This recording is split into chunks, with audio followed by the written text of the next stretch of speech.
Hello, and how are you, my friends? I'm Peter, and here I'm telling you stories about the most interesting European cars of the 80s and 90s.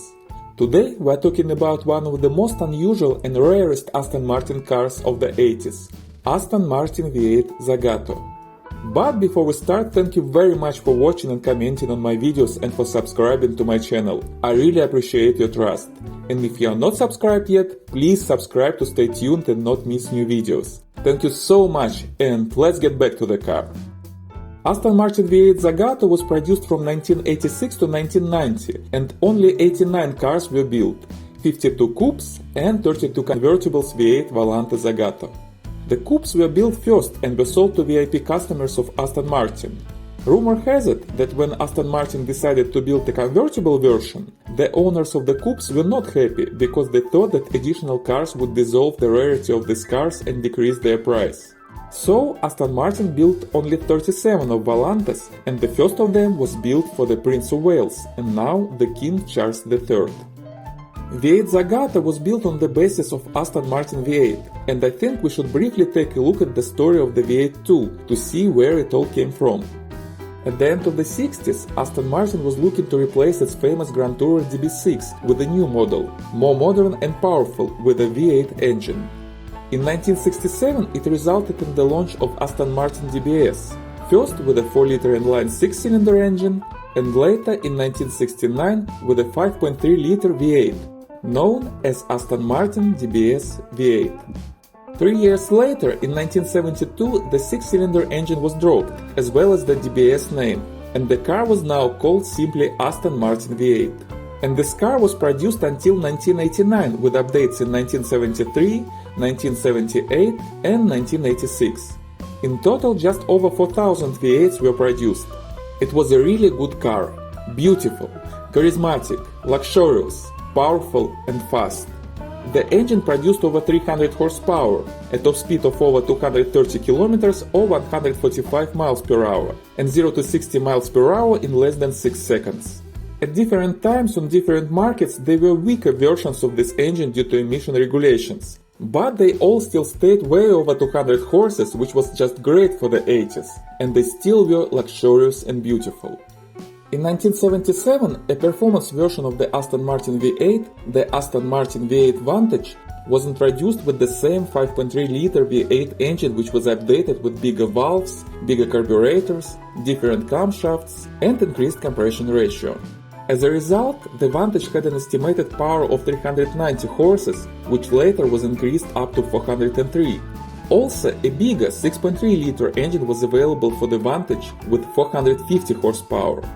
Aston Martin V8 Vantage, with its 0 to 60 in 5.3 seconds and a top speed of 270 km or 170 miles per hour, is often referred to as the first British supercar, and at the end of the 70s it was the fastest production car in the world.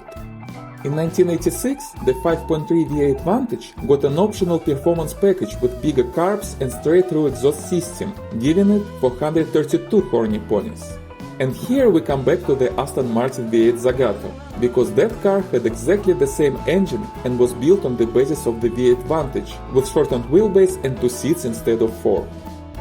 Aston Martin and Italian coach builder Zagato had a long history of cooperation. The first child of their relationship was Aston Martin DB4 GT Zagato, with its 25 cars made from 1960 to 1963. Victor Gauntlet, who was one of the main owners of Aston Martin in the 80s and probably the savior of this brand, bought also a part of Zagato and decided to revive the collaboration between two legendary companies. The result of this cooperation was shown at the Geneva Motor Show in 1986 as a 2-door, 2-seat coupe built on the basis of Aston Martin V8 Vantage, but with a completely new design, very modern for the middle of the 80s. This design was created by Zagato designer Giuseppe Mittina, who also developed many Zagato prototypes in the 70s and 80s in cooperation with Ferrari and Alfa Romeo. The car had a signature Zagato feature, a double bubble roof, but here it wasn't visible as much as on later Aston Martin DB7 Zagato. By the way, I already have a video about the DB7 on this channel, check it out. Another distinguishing feature is a large hump on the hood, which was required to accommodate large Weber carburetors. Aston Martin first was going to use fuel injection on these cars, but couldn't get enough power and decided to use old good carbs. This is the feature of the coupe version only. Convertibles Volante, which came later, were fuel injected and therefore had flat hoods. Why did they need so much power? They had a very ambitious goal: to build the first production British car that could reach 300 km per hour. Did they reach this target? Well, maybe, or maybe not. The official top speed of the car was 185 miles per hour or 296 km per hour. Some car enthusiasts claim that the car could actually reach 300 km per hour. In any case, this was super fast for the 80s, more than enough. At that time, only one production car in the world was faster, Ferrari 288 GTO. But Aston Martin was much more luxurious and comfortable, and you still could get from 0 to 60 miles in 4.8 seconds. What else do you need? Most of the cars were built with a 3-speed automatic transmission. A 5-speed manual transmission was also an option, but it was rare. The interior of the car was relatively simple, but the quality of materials and work was outstanding. The whole car was basically hand-built. The engines, chassis and interior parts were produced in Newport Pagnell, England. The aluminum body panels were handmade by Zagato in Italy and shipped to England for final assembly. Of course, such a rare and unique car couldn't be cheap. At the start of sales in 1986, it cost 87,000 British pounds, about 360,000 US dollars today. And just a couple of years later, in 1988, the official price was already 125,000 pounds, which roughly equals to 575,000 US dollars in today's money. The price of the Volante convertible reached 190,000 pounds in 1989. About 740,000 US dollars today. This probably was the most expensive new car in the world at that moment. But Aston Martin didn't have any issues with sales of these cars. Most of them were sold on pre-sale, and it wasn't easy to buy one even if you had enough money. A very special car for very special people. How did it behave on the road? Well, there isn't much info about this. Such rare and expensive cars don't leave garages very often. And unfortunately I couldn't find real reviews of their driving abilities from the owners and car journalists. But we know that Aston Martin V8 and particularly V8 Vantage were very pleasant cars. They provided extremely satisfying acceleration on a straight line and actually were very enjoyable on curvy roads too.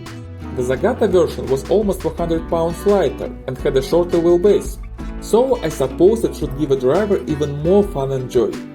With a heavy engine in front and short body, it probably could have some tendency to understeer, but I'm sure that Aston Martin engineers addressed this issue. It was a solid, well-engineered, very fast and unusual car, one of the most interesting cars of the 80s, which not so many people remember. As far as I know, Aston Martin V8 Zagato was never officially sold in the United States in the 80s, but it's older than 25 years now and you can easily import one to the US. If you find one and have enough money to buy it. I probably will not be able to help you with this Zagato, but if you are looking for a common Aston Martin V8 or V8 Vantage, check out my website by the link in the description below. Usually you can meet V8 Zagato at large auctions like Sotheby's with a selling price from 3 to 600,000 US dollars, but sometimes they sold around 200,000 depending on the condition. A regular Aston Martin V8 or V8 Vantage in perfect condition will cost from 150 to 300,000 pounds in the UK and from 100 to 240,000 euros in continental Europe.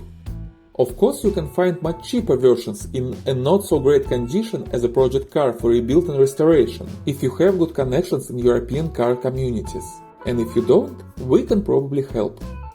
Well, thank you very much for watching. If you have experience driving Aston Martin V8 Zagato or any other Aston Martin V8 or V8 Vantage, please tell me about this in the comments below. What was the handling of these cars like? And if you like this video, please give me thumbs up and subscribe to the channel. New interesting stories are coming soon. Thank you so much, my friends, and see you next time.